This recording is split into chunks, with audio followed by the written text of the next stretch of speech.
দক্ষিণ পশ্চিমাঞ্চলের সর্ববৃহৎ চামড়ার হাট যশোরের রাজারহাট। আজ ঈদ পরবর্তী প্রথম হাটের পরিস্থিতি জানতে আমাদের সহকর্মী জাহিদ হাসানের সঙ্গে যুক্ত হতে চাই। একই সঙ্গে সাতক্ষীরার বড় বাজার থেকে গাজী ফরহাদ এবং নাটোরের চক বৈদ্যনাথ, দেশের দ্বিতীয় সর্বোচ্চ যে চামড়ার বাজার, সেখান থেকে তারিকুল হাসান, তিনজনই যুক্ত হচ্ছেন আমাদের সঙ্গে। শুরুতেই যদি যেতে চাই জাহিদের কাছে, জাহিদ একটু জানাবেন আমাদেরকে কি অবস্থা চামড়া সংগ্রহের। আর প্রথমে শুভ সকাল জানিয়ে নেওয়াটা দরকার। ঈদের শুভেচ্ছা এবং শুভ সকাল। চামড়ার যে বেচাকেনা সেটা কেমন চলছে? শুভ সকাল এবং আপনাদেরকেও ঈদের শুভেচ্ছা, ঈদ মোবারক। আপনারা যে স্টুডিওতে আলোচনা করছিলেন যে প্রতিবারই কুরবানির ঈদের আগে যে সরকারের পক্ষ থেকে, বাণিজ্য মন্ত্রণালয়ের পক্ষ থেকে দাম নির্ধারণ করে দেওয়া হয়, নানান পরিকল্পনার কথা হয়।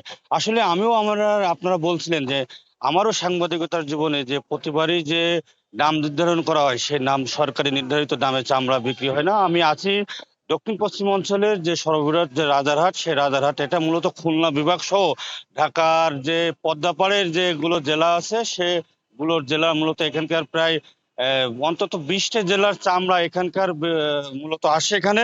সকাল থেকে আমরা দেখছি যে বিভিন্ন গাড়িতে এখানে চামড়া এসেছে, বিভিন্ন নসিমন ট্রাকবাহী বিভিন্ন চামড়া যারা বাহী আছে, যারা সারাদিন কয়েকদিন ধরে যারা চামড়া কিনেছে, তারা আজকে লবণজাত করে এই চামড়া নিয়ে এসেছে। মূলত ঈদের যে প্রথম হাট হচ্ছে এটা, আজকে হাটটা তুলনামূলকভাবে জমিনি, সেভাবে চামড়ার আমদানিও সেভাবে বাড়েনি। আমরা সাধারণত দেখি যে এই যে চামড়ার রাজার হাট, এখানকার যে মাঠ ভরে যাওয়ার পরে রাস্তার দুধারেও চামড়া ওঠে, সেটা এখনো হয়নি। কারণ যে যারা কয়েকদিন ঘুরে ঘুরে যারা চামড়া কিনেছে, তারা মূলত লবণজাত করছেন এবং বাড়িতে কিছুদিন যেসব আনুষ্ঠানিকতা আছে, প্রক্রিয়াজাতকরণ আছে, সেগুলোর জন্য অপেক্ষা করছেন। এছাড়া মূলত এখানকার যারা চামড়া কেনেন, ঢাকা এবং যে চট্টগ্রামের বড় বড় ট্যানারি মালিক যারা আছে, তারা মূলত এখানকার যে চামড়া কেনেন, তারাও এখন পর্যন্ত আসেনি। সব মিলে যে বেচা কিনা যে এখনো জমে ওঠেনি। কয়েকদিন যে এখানে সপ্তাহে শনিবার এবং মঙ্গলবার মূলত বেচা কিনা হয়, হাট বসে, সেই হাটকে কেন্দ্র করে যে বেচা কিনা, সেটা এখনো জমে ওঠেনি।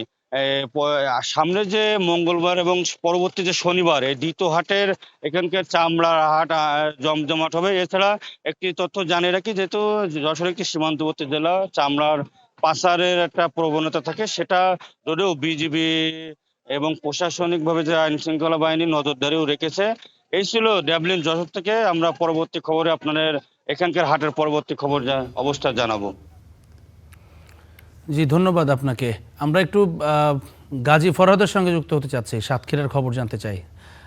ফরহাদ, আপনাকে শুভ সকাল। একটু আমাদেরকে জানাবেন কি অবস্থা আপনাদের সাতক্ষীরায়? সেখানে কি চামড়া সংরক্ষণ করতে পারছে নাকি রাস্তাতেই পড়ে আছে এখনো? শুভ সকাল।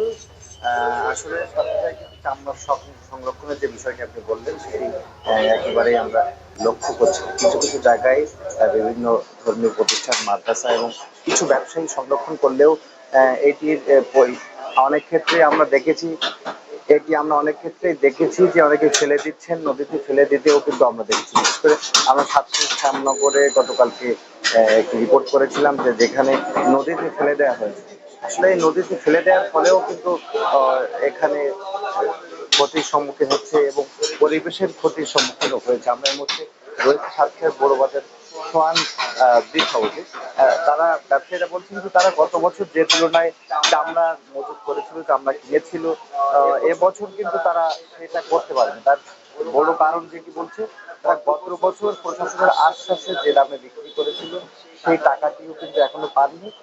এর বাইরে প্রশাসনের পক্ষ থেকে বলা হচ্ছে যে তারা 120 মেট্রিক টন লবণ সরকারিভাবে দিয়েছে, তো যেটি কিন্তু আমরা ব্যবসায়ী পর্যায়ে এখন বিভিন্ন জনের সাথে কথা বলেছি, ব্যবসায়ীরা পাননি। তবে অনেক মাদ্রাসা সহ অনেকেই এই লবণ পেয়েছেন।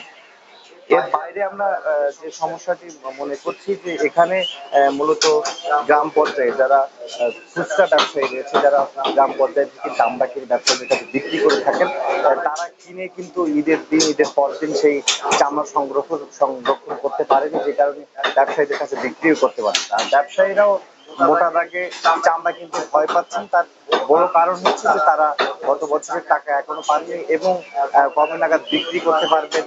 এরপরে লবণের দাম সব মিলিয়ে কিন্তু তারা সংগ্রহ করেনি। আর এর বাইরে সীমান্তবর্তী জেলা সাতক্ষীরা সীমান্তে কিন্তু বিজিবি যাতে চামড়া পাচার না হয় সে ব্যাপারে খেয়াল রাখছে। আমরা বিজিবির টহল লক্ষ্য করেছি। এই ছিল সাতক্ষীরা থেকে আমার কাছে সর্বশেষ।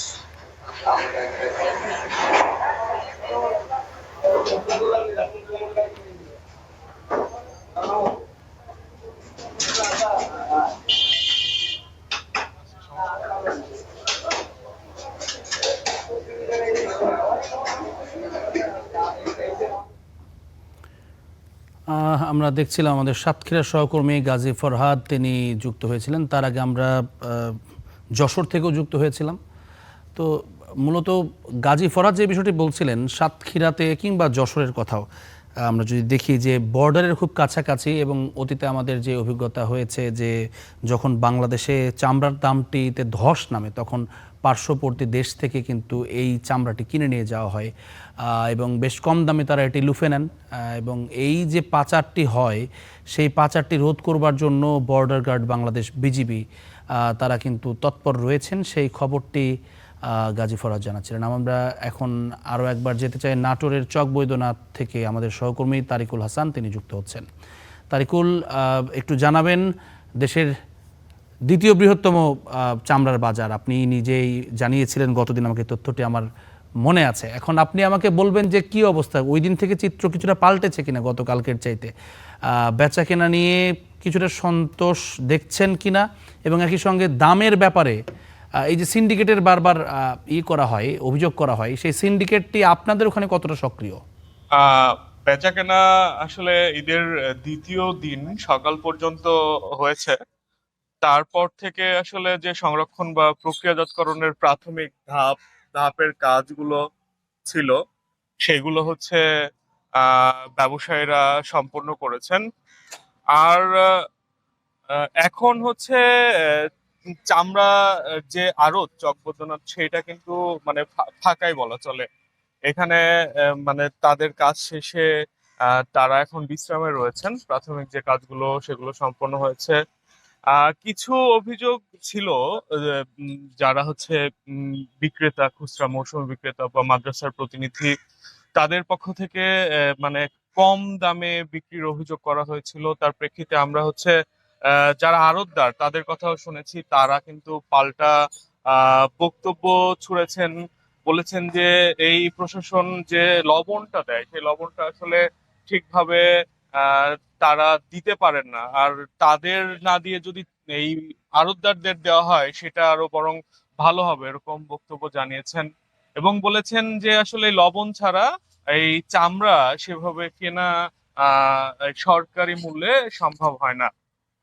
আর আরেকটা বিষয় যে এইখানে যারা মানে বিভিন্ন সময় নিয়ে এসেছে চামড়া, আমরা দেখেছি যে যে ব্যবসায়ী যখন কিনেন তখন আসলে ভালো চামড়া অনেক সময় বলেন যে এটা খারাপ চামড়া, এরকম অভিযোগ যারা বিক্রেতা, খুচরা বিক্রেতা তাদের পক্ষ থেকে করা হয়েছে। তার পরিপ্রেক্ষিতে কিন্তু যে আকার মান ভেদে বা কাটা ছেঁড়া বিভিন্ন ত্রুটি বিচ্যুতির কথা ব্যবসায়ীরা জানিয়েছেন।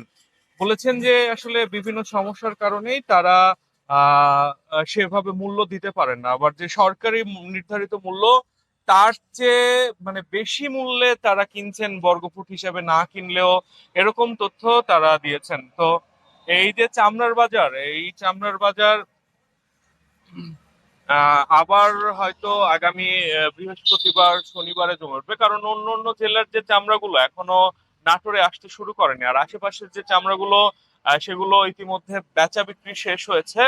তো অন্য যে দক্ষিণাঞ্চল, উত্তরাঞ্চলের চামড়াগুলো যদি এই চকবদ্যনাথে যখন আসবে তখন আবার জমজমাট হয়ে উঠবে বেচা কেনা, এরকম প্রত্যাশার কথা জানিয়েছেন চকবদ্যনাথের এই আড়তদার ব্যবসায়ীরা। তো নাটোর থেকে এই ছিল আমার কাছে এখন পর্যন্ত সবশেষ খবর। ধন্যবাদ তারিকুল আপনাকে। আমাদের সহকর্মীরা বিভিন্ন জায়গা থেকে যুক্ত হয়েছিলেন, যশোর, সাতক্ষীরা, নাটোর, এবং সেখানকার যে চামড়ার সংগ্রহ, সংরক্ষণ, আড়তে, এগুলোর সবশেষ পরিস্থিতি তারা জানাচ্ছেন আমাদেরকে।